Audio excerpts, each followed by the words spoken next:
নমস্কাৰ বন্ধুসকল এইখিনিতে কৈ লৈছোঁ আজি নমস্কাৰ বন্ধুসকল নহয় আচলতে নমস্কাৰ ভোটাৰ্ছসকল তো আজি আমাৰ বিজেপিৰ শাসনাধীন কেন্দ্ৰীয় আৰু ৰাজ্যিক চৰকাৰখনৰ ওপৰত অকণমান কথা ক'বলৈ ওলাইছোঁ চৰকাৰখনৰ অকণমান গুণত চৰকাৰখনৰ কামত গুণমুগ্ধ হৈছোঁ গতিকে অকণমান চৰকাৰখনৰ বিষয়ে কম গতিকে ভিডিঅ'টো সকলোৱে শেষলৈকে চাব কাৰণ আপোনালোকে নিজে হয়তো উপলব্ধি কৰিব পাৰিব যে মই কোৱা এই ভিডিঅ'টিৰ জৰিয়তে যিখিনি কথা কম সেইখিনিৰ যুক্তিযুক্ততা কিমান আছে গতিকে মই ইমান বহলভাৱে কথাখিনি কৈ নাযাওঁ কিন্তু আপোনালোকে নিজে বিশ্লেষণ কৰি গম পাব যে কথাখিনিৰ যুক্তিযুক্ততা কিমান আছে এই যে বিজেপি চৰকাৰখন ৰাইজক শোষণ কৰি শাসন কৰা চৰকাৰ এখন এই চৰকাৰখন আচলতে কি কৰিব বিচাৰিছে মই নাজানো কিন্তু আমাৰ মনত সদায় প্ৰশ্ন হয় বা আমি সকলোৱে উপলব্ধি কৰোঁ যে আমাক চৰকাৰ এখন কিহৰ বাবে ইমান প্ৰয়োজনীয় হয় এই গণতান্ত্ৰিক দেশ এখনত শাসন ব্যৱস্থাত আমাক চৰকাৰ এখন কিহৰ বাবে প্ৰয়োজন হয় চিধা কথা আমি ক'বলৈ গ'লে চিধা কথা আমি যদি ক'বলৈ যাওঁ যে ৰাইজৰ যিখিনি আশা আকাংক্ষা ৰাইজৰ যিখিনি দুৰৱস্থা ৰাইজৰ যিখিনি অভাৱ অভিযোগ সেইখিনি নিয়ন্ত্ৰণত ৰাখিবৰ বাবেই ক্ৰাইম ব্যৱস্থাৰ পৰাই হওক যিকোনো আৰু সেইখিনি নিয়ন্ত্ৰণত ৰাখিবৰ বাবে কি আমাক এখন চৰকাৰ এখনৰ গঠন কৰা হয় কিন্তু তেনেকুৱা কোনো যেন বৰ্তমান এই চৰকাৰখনৰ পৰা দেখিবলৈ পোৱা নাই চাৰিওফালে হাহাকাৰ মাথো মূল্য বৃদ্ধি আৰে কিহৰ কাৰণত ইমান মূল্য বৃদ্ধি ভাই 15 বছৰ কংগ্ৰেছে ৰাজত্ব কৰি আছিল আৰু সেই 15 বছৰৰ পাছত বিজেপিয়ে এই মূল্য বৃদ্ধিৰ কাৰণেই প্ৰতিবাদ কৰি চৰকাৰ গঠন কৰিলে কিন্তু মূল্য বৃদ্ধিটো কোনো ধৰণে নকমিলেই কংগ্ৰেছৰ তুলনাত বৰঞ্চ কংগ্ৰেছৰ তুলনাত আকৌ দুগুণহে কৰিলে যিকোনো বস্তুৰ মূল্য বৃদ্ধি তেলৰ পৰা আদি কৰি মিঠাই তেলৰ পৰা আদি কৰি একদম আলপিন ষ্টেবল পিনটোলৈকে সকলোৰে মূল্য বৃদ্ধি দুগুণ হৈ গ'ল কিহৰ কাৰণে ভাই চৰকাৰখনৰ এনেকুৱা অৱস্থা যদি বাজেটত অকণমান অংক মিলি নাহে সিহঁতৰ কি হ'ব দৰকাৰ হ'লে ৰাস্তাত এটা টুল গেট বহাই দিব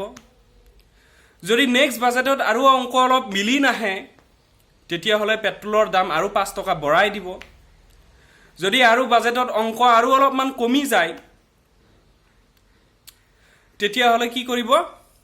মিঠাই তেলৰ দাম 100ৰ পৰা 200 কৰি দিব তো এই শাসন ব্যৱস্থা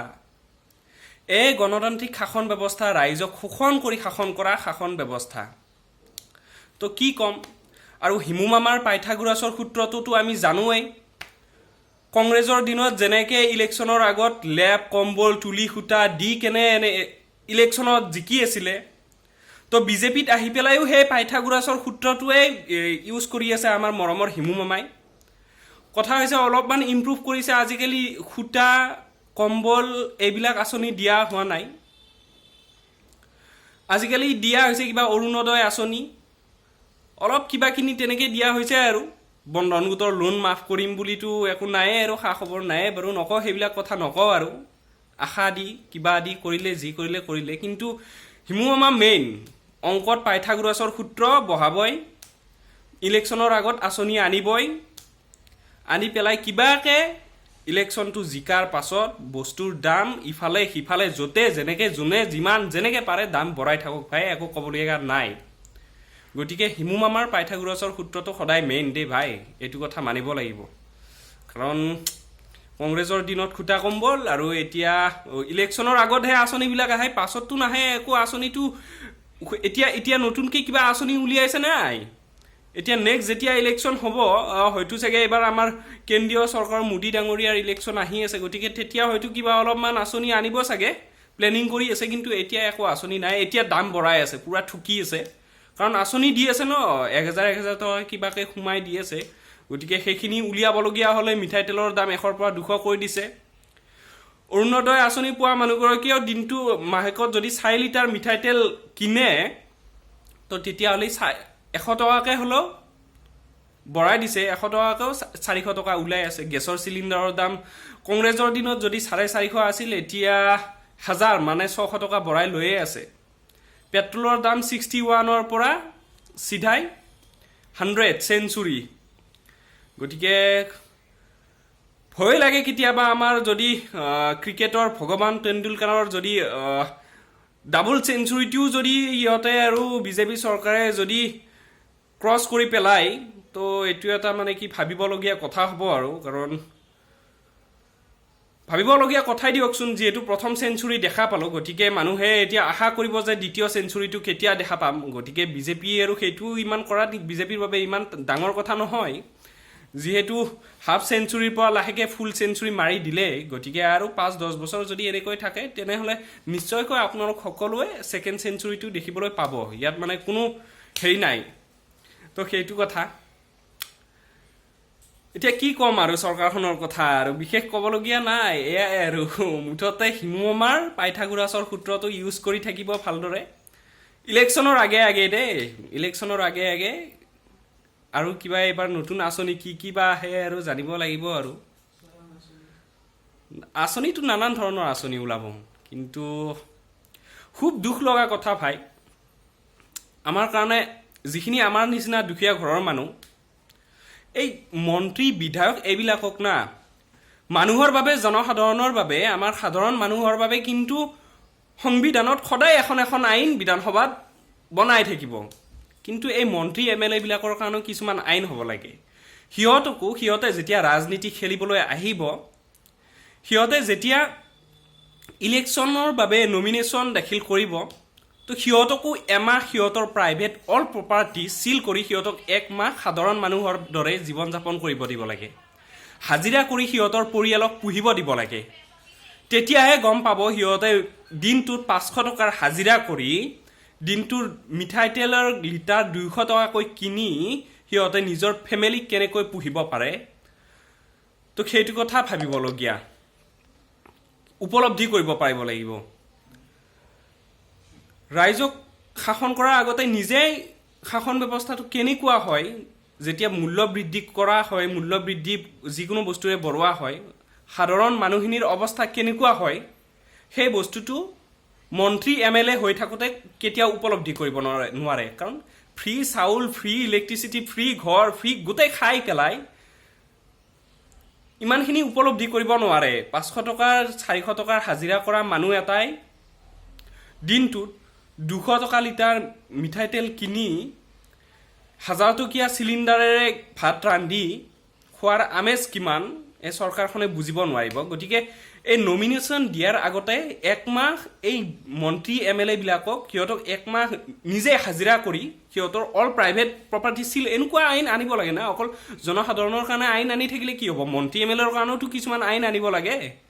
তো আমাৰ হিমুমামাই এইখিনি কৰেনে নাজানো, কিন্তু পাইথাগোৰাছৰ সূত্ৰটোতো আহিবই, সেইটো কথা বহুত ভালকৈ জানো। নেক্সট আকৌ আহি আছে, এইবাৰ বা কি সূত্ৰ আহে মই গম নাপাওঁ। A+B² লাগি যাব পাৰে এইবাৰ, যিহেতু মোদী ডাঙৰীয়াৰ ইলেকশ্যন আহিব লাহেকৈ, লোকসভা ইলেকশ্যন নে কি ইলেকশ্যন নাজানো সিমান ভালকৈ, ইলেকশ্যনৰ কথা মই ইমান নাজানো। কিন্তু মূল্য বৃদ্ধিৰ কথাটো কিন্তু সাংঘাতিক দেই। পেট্ৰলেটো 100 মাৰি দিলে। আগতে ভাড়া মাৰোঁ আমি বাইকেৰে, ৰেপিড' ভাড়া হওক, উবেৰ ভাড়া হওক, প্ৰায় আজি 2 বছৰমান আগত ভাড়া মাৰিলে প্ৰায় 200 টকামানৰ তেল ভৰালে আমাৰ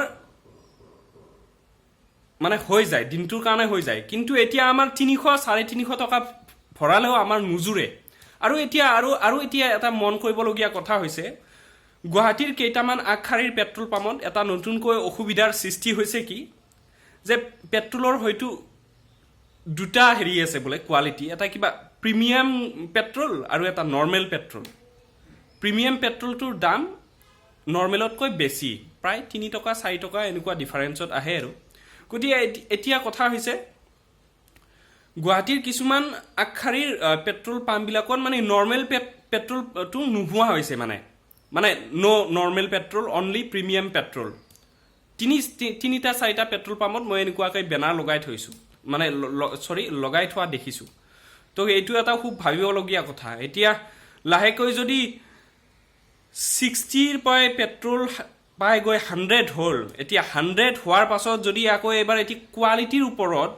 যদি পেট্ৰল কিনিবলগীয়া হয় তো সেইটো এটা খুব ভাবিবলগীয়া কথা হ'ব এনেইটো নৰ্মেলিটো 100 চুয়ে দিলে